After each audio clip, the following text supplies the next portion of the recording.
Union నాయకత్వం వర్ధిల్లాలి, trade union నాయకత్వం ఖండించాలి, ఆటో యూనియన్ల అక్రమ అరెస్టులను ఖండించాలి, అక్రమ అరెస్టులను.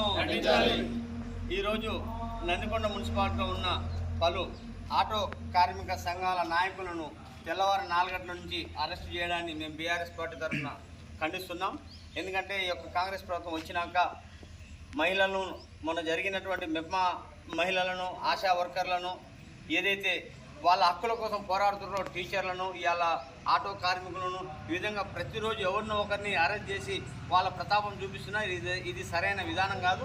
వాళ్ళ ఏదైతే వాళ్ళ చట్టబద్ధంగా ఉండే వాళ్ళ హక్కులను వాళ్ళకి ఇవ్వాల్సిందే. ఆటో వారికి ఏదైతే ఇంతకుముందు కేసీఆర్ ఏ విధంగా అయితే ఇచ్చారో ఆ విధంగా వాళ్ళకి ఇవ్వాలి.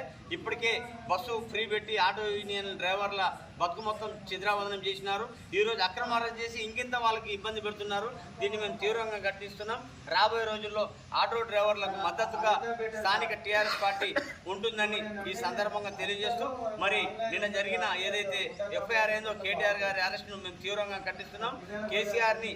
కేటీఆర్ని అరెస్ట్ చేసినట్లయితే తెలంగాణ అగ్నిగుండంగా మారుతుందని ఇంతకుముందు మరో ఉద్యమం, ఇంతకుముందు జరిగిన తెలంగాణ ఉద్యమం ఏదైతే జరిగిందో మళ్ళా దాన్ని తలపించేలా ఇక్కడ ఉద్యమాలు జరుగుతున్నాయని తెలియజేస్తూ, జై తెలంగాణ, జై కేసీఆర్. వర్ధిల్లాలి ఆటో కార్మికుల నాయకత్వం, వర్ధిల్లాలి ఆటో డ్రైవర్ల నాయకత్వం. ఆదుకోవాలి ఆటో డ్రైవర్లను రాష్ట్ర ప్రభుత్వం వెంటనే, ఆదుకోవాలి రాష్ట్ర ప్రభుత్వం ఆటో డ్రైవర్లను వెంటనే. జై తెలంగాణ, జై కేసీఆర్, జై కేసీఆర్.